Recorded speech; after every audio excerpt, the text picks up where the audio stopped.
نبوت ہے نہ مجھ سے رسالت ہے جی.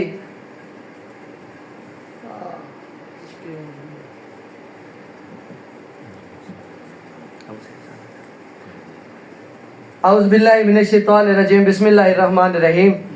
کرم کی بھیک ملے تو حیات بنتی ہے، حضور آپ نوازیں تو بات بنتی ہے. معزز حاضرین، ختم نبوت اور ناموس رسالت کا معاملہ ہے کہ اتنا نازک معاملہ ہے کہ بندہ نماز نہیں پڑھتا تو گناہ گار ضرور ہے لیکن کافر نہیں ہے. بندہ روزہ نہیں رکھتا، زکوٰۃ ادا نہیں کرتا، حج ادا نہیں کرتا، داڑھی نہیں رکھتا تو وہ گناہ گار ضرور ہے لیکن بے ایمان نہیں ہے. بے ایمان بندہ کب ہوتا ہے؟ جو ہی بندہ کہتا ہے کہ حضور آخری نبی نہیں ہے، اسی لمحے بندہ بے ایمان ہو جاتا ہے. یا بندہ یہ کہتے کہ کوئی اور نبی بھی آ جانے سے حضور کی خاتم النبیین کو کوئی فرق نہیں پڑتا تو بھی بندہ بے ایمان ہو جاتا ہے. اللہ تعالیٰ قرآن کریم میں ارشاد فرماتا ہے ما کان محمد ابا احد من رجالکم ولکن رسول اللہ وخاتم النبیین وکان اللہ بکل شیء علیما. اللہ فرماتا ہے کہ بے شک میرے محبوب تم مردوں میں سے کسی کے باپ نہیں، ہاں لیکن وہ اللہ کے آخری نبی اور رسول ہیں، اور اللہ وہ ہے جو ہر چیز کا جاننے والا ہے.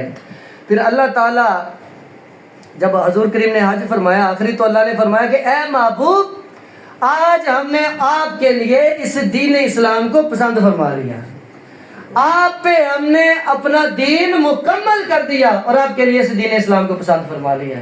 یہ بھی آیت مبارک ختم النبوت کی دلیل ہے کہ نہ تو اب کسی نئی شریعت کی ضرورت ہے اور نہ ہی کسی نئے نبی کی ضرورت ہے. احادیث مبارکہ سے ہمیں کیا ملتا ہے؟ حضور نے خود فرمایا انا خاتم النبیین لا نبی آبادی.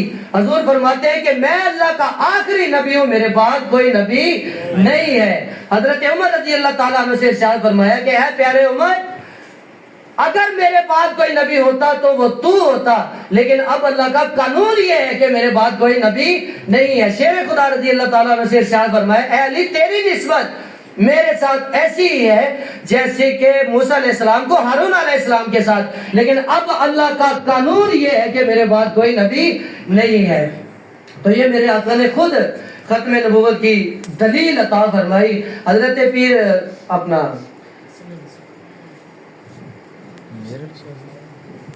حضرت امام اعظم حضرت ابو حنیفہ رضی اللہ تعالیٰ عنہ، آپ کے پاس ایک بندہ آیا کہ حضرت صاحب آپ مجھے اجازت عطا فرمائے، فلاں جگہ ایک بندے نے نبوت کا اعلان کر دیا، مجھے اجازت دے میں اس سے جا کے دلیلیں مانگ کے اسے جھوٹا ثابت کروں.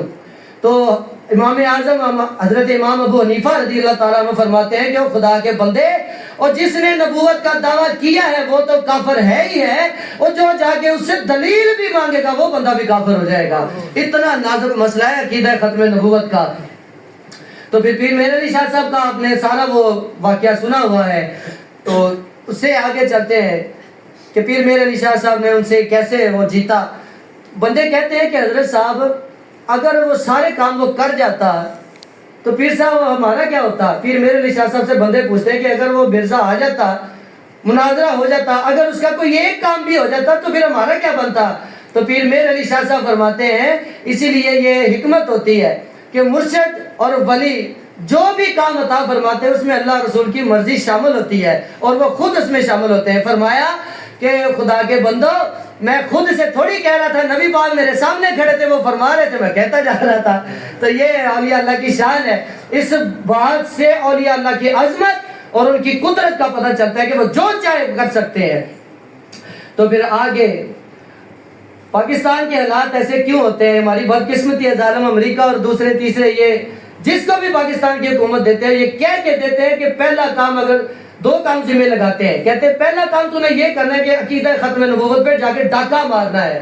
وہ ڈاکہ کیسے مارنا ہے؟ کہ قادیانیوں کو سپورٹ کرنا ہے، قادیانیوں کو مسلمان قرار دلوانا ہے. دوسرا کام یہ کرنا ہے کہ پاکستان میں سے گندم کو ختم کر دینا ہے. تو یہ دونوں کام جو بھی حکومت آئی ہے چاہے وہ کوئی بھی ہو وہ یہ کرتے ہیں. تو پھر سائیں بابا کا حکم مبارک تھا کہ اب اس ساری چیز کو مد نظر رکھتے ہوئے تو یہ اب چاہیے کہ ووٹ جو ہے وہ عقیدہ ختم نبوت کے لیے تحریک لبیک کو دیا جائے. اب آپ اور میں ہم اپنے اپنے گریبان میں جھانکیں کہ کس نے سائیں بابا کے یہ فرمان پہ عمل کیا، کس نے ختم نبوت کے لیے ووٹ تحریک لبیک کو دیا؟ سائیں بابا کا یہ کھلم کھلا اعلان تھا کہ ہمیں خاتون حسین رضوی صاحب سے کوئی غرض نہیں، ہمیں دوسرے تیسرے کسی سے کوئی غرض نہیں، جو بھی حضور کی عزت کے لیے کھڑا ہوگا ہم اس کے ساتھ کھڑے ہوں گے۔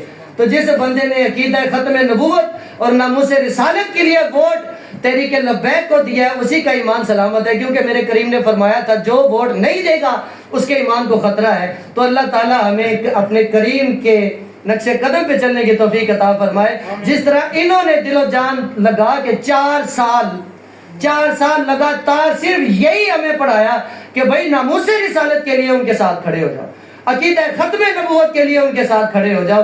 تو جو کھڑے تھے اللہ ان کے ایمانوں کو سلامت رکھے، اللہ ان کی حفاظت فرمائے، جو نہیں کھڑے ہوئے تھے اللہ انہیں اپنے ایمان کی فکر کرنے کی توفیق عطا فرمائے۔ وما علینا الا البلاغ۔